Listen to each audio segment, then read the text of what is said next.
Assalamualaikum warahmatullahi wabarakatuh. Perkenalkan, nama saya Jajang Satria Firdaus, berasal dari UT Bandung dengan NIM 0530909583. Pada praktikum kali ini saya akan membuat program restoran yang sudah ditugaskan pada tugas 3 mata kuliah pemrograman berbasis desktop. Nah, di sini ada soalnya. Dijelasin bahwa tugas praktik pemrograman berbasis objek ini yaitu diminta untuk membuat program Java yang akan digunakan untuk manajemen restoran. Program ini akan mencakup berbagai konsep pemrograman berbasis objek yang telah dipelajari. Nah, ini pengerjaannya: buatlah sebuah kelas abstrak menu item yang akan menjadi kelas dasar untuk semua menu item dalam restoran. Kelas ini harus memiliki atribut nama, harga, dan kategori ya. Oke, saya lihat dulu di sini. Saya sudah membuat kelas menu item. Nah, ini ada nama, harga, dan kategori. Kemudian definisikan metode abstrak tampil menu yang akan digunakan untuk menampilkan informasi tentang item menu. Nah, di sini juga saya sudah membuatnya. Nah, ini ya metode abstrak. Kemudian buatlah 3 kelas turunan dan dari menu item, yaitu makanan, minuman, dan diskon. Nah, ini untuk kelas makanan. Kelas minuman turunan dari kelas menu item, kemudian ada kelas diskon.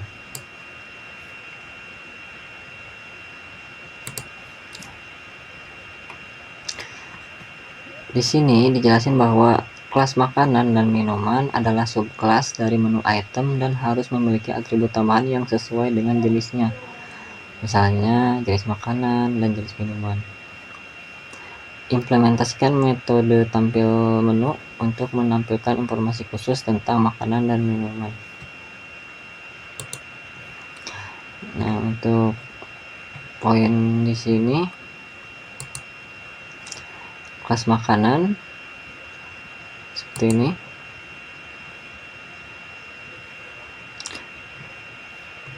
Dan untuk kelas minuman di sebelah sini. Ini ada poin tampil menunya juga yang nanti akan menjadi polymorphism-nya. Nah, untuk kelas diskon sendiri di sini menambahkan deskripsi promo. Ini untuk keperluan deskripsi promo gitu kan. Jadi ada promo diskonnya. Ini ada tambahan atribut. Nah, kemudian lanjut ke nomor 3, buatlah sebuah kelas menu yang akan digunakan untuk mengelola semua item menu dalam restoran. Kelas ini harus memiliki atribut berupa sebuah array list untuk menyimpan semua item menu. Masuk ke menu. Nah, di sini ada array list yang berfungsi di sini ya, yang berfungsi sebagai tempat penyimpanan seluruh daftar menu mulai dari daftar makanan dan daftar minuman. Seperti ini.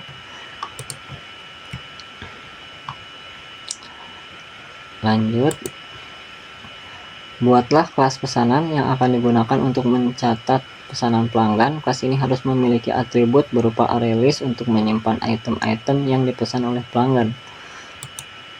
Ini ada. Nah, ini saya buat seperti ini. Untuk kelas pesanan ada atributnya juga.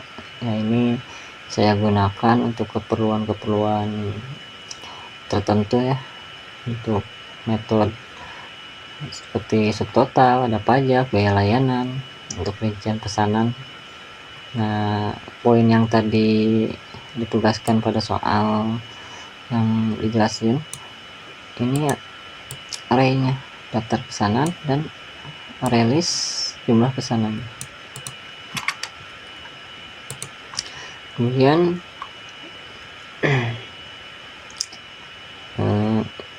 nah di sini implementasikan konsep inheritance dengan benar antara kelas-kelas ini. Ya, implementasikan konsep enkapsulasi dengan membatasi akses ke atribut-atribut kelas. Pergunakan pengecualian exception yang mungkin terjadi seperti ketika mencoba mengakses item yang tidak ada dalam menu. Oke, jadi untuk enkapsulasi seperti ini semuanya saya set private agar tidak langsung bisa diakses oleh kelas lain. Di sini ada getter and setternya, jadi harus melalui ini kalau memang ingin mengakses hal-hal yang ada di dalam ini, ya atributnya gitu. Kemudian tadi jelasin pergunakan pengecualian exception. Ya, contohnya seperti ini. Kalau di main saya ambil contohnya ini. Ya, tapi sebenarnya ini integer parseInt nggak perlu pakai try, soalnya kan diubah ya ke string. Cuman saya gunakan untuk kalau inputnya bukan dari yang semestinya yang ada di menu ini, akan mengembalikannya ke default yang paling bawah.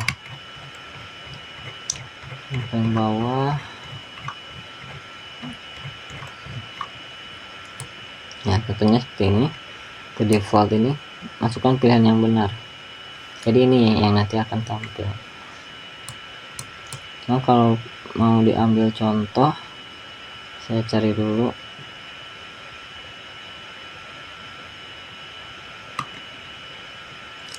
Contohnya,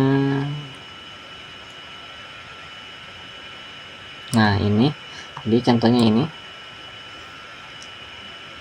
tray. Nah, jika input jumlah ini ibaratnya kalau pakai huruf lah, akan menampilkan kesalahan input harus berupa angka. Jadi menangkap kesalahan tapi tidak memberhentikan programnya, justru programnya tetap berjalan. Lanjut ke soal selanjutnya.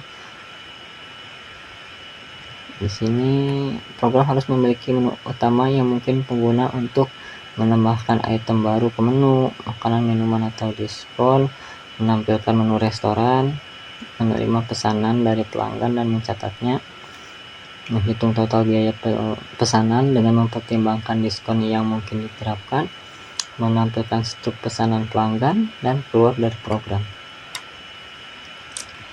Oke, ini udah saya buat, nanti saya akan praktikkan ketika programnya di running.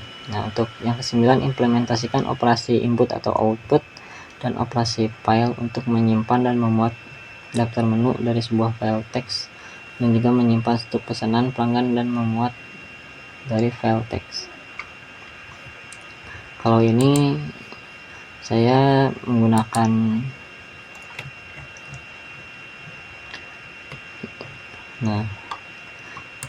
untuk membuat struk aja. Jadi ketika pesanannya sudah selesai di checkout, maka nota yang berupa file txt ini akan muncul. Ini hanya ini saja yang saya buat.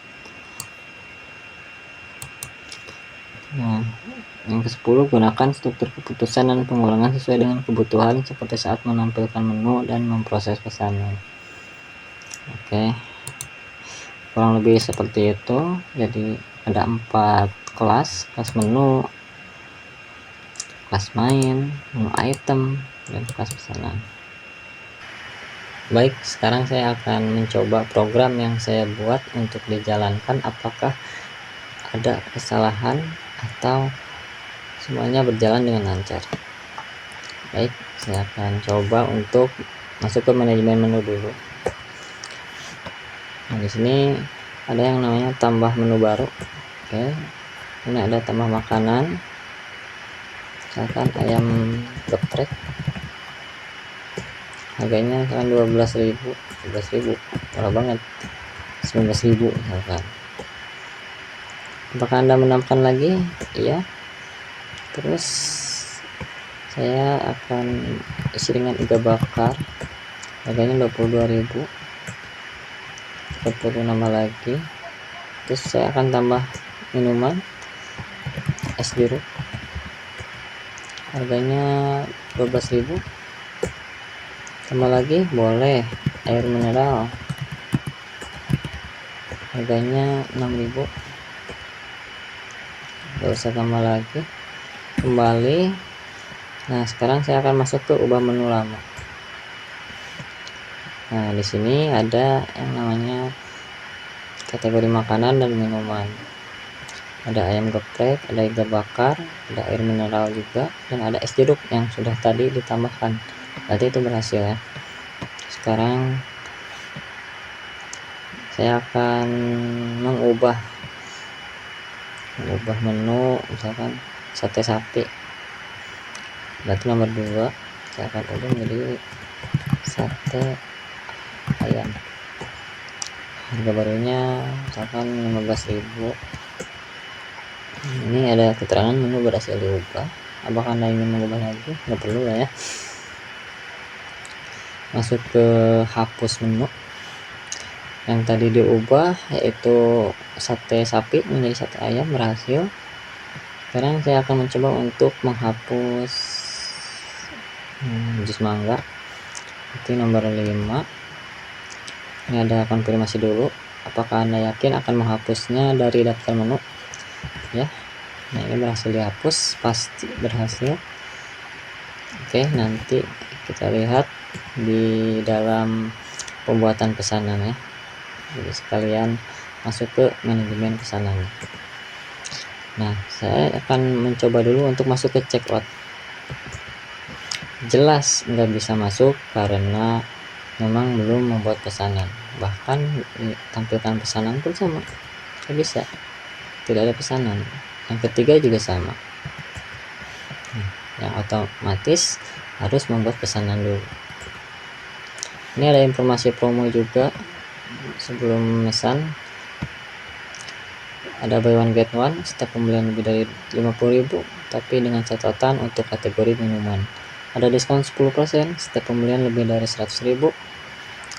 Lanjut. Nah, tadi saya menghapus mangga ya, jus mangga, sekarang udah nggak ada, berarti berhasil. Saya akan coba pilih ayam goreng, belinya 3, kemudian minumannya 1, udah. Nah, saya akan coba hapus pesanan, hapus beberapa pesanan aja. Saya akan hapus es jeruk. Saya akan coba tampilkan es jeruknya udah nggak ada. Sekarang saya akan coba untuk ubah jumlah pesanan karena promonya lebih dari 50.000. Saya akan tambahkan dulu jadi itu kan nomornya ya, kalau nomornya ini berarti 1, jumlahnya baru 4. Tampilkan lagi pesanannya. Nah, ini udah benar berubah. Oke, sekarang saya akan coba check out pesanannya. Ini ada keterangannya ya, selamat Anda mendapatkan promo buy one get one untuk kategori minuman. Kalau saya pencet enter, nah ada pemberitahuan pilih yes atau no. ini nggak bisa sembarangan. Terus saya akan pilih yes ya. Nah ini ada tambahannya, kalau saya pilih ayam goreng misalkan ya, jadi kategorinya makanan bukan minuman. Nah di sini ada keterangan harus pilih kategori minuman, jadi nggak bisa ya sesuai promo tadi berarti. Oke, saya pilih es jeruk, jumlahnya berapa, 1. Nah baru keluar rincian pesanannya, ayam goreng 4, es jeruk 1 plus 1 es jeruk free nya, totalnya 76.000. Ada pajaknya juga 7.600, biaya layanan juga ada, dan ada subtotalnya di sini. Nah ini ada bayar, misalnya saya bayarnya kurang dari subtotal. Nah, ini nggak bisa, jumlah uang yang Anda inputkan kurang, jadi harus lebih dari itu. Nah bayar berarti kembaliannya udah ada. Nah di sini mohon tunggu, kami sedang mencetak nota. Ini masukkan nama Anda, bahkan namanya Setia misalkan. Nah ini programnya selesai, dan di sini ada file txt. Nah tuh, ini notanya sudah berhasil dicetak seperti ini berupa txt.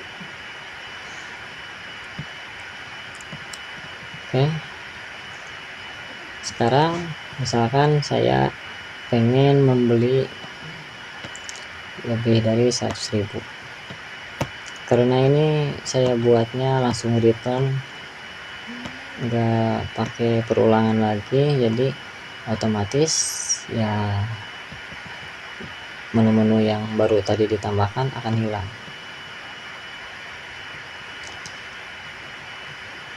Oke, saya coba lagi.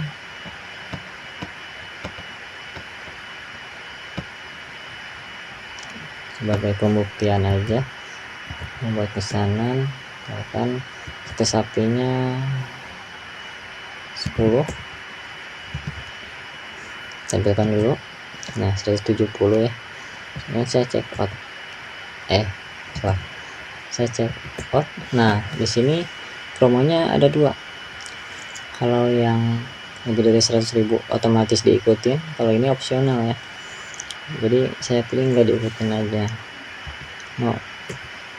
Nah gimana di sini nggak ada plus gratis gitu ya, nggak ada tuh, pure 170.000. Ada pajaknya, biaya layanan, ada diskonnya tuh. Yang subtotalnya 190.000, bayarnya 200 atau 2 juta dong, 200, dan kembalinya 10.000. Nah ini namanya misalkan Andi, udah struknya keluar atas nama Andi ini. Sekian yang bisa saya sampaikan kali ini, mohon maaf jika masih banyak kekurangan ataupun kesalahan. Terima kasih atas perhatiannya. Wassalamualaikum warahmatullahi wabarakatuh.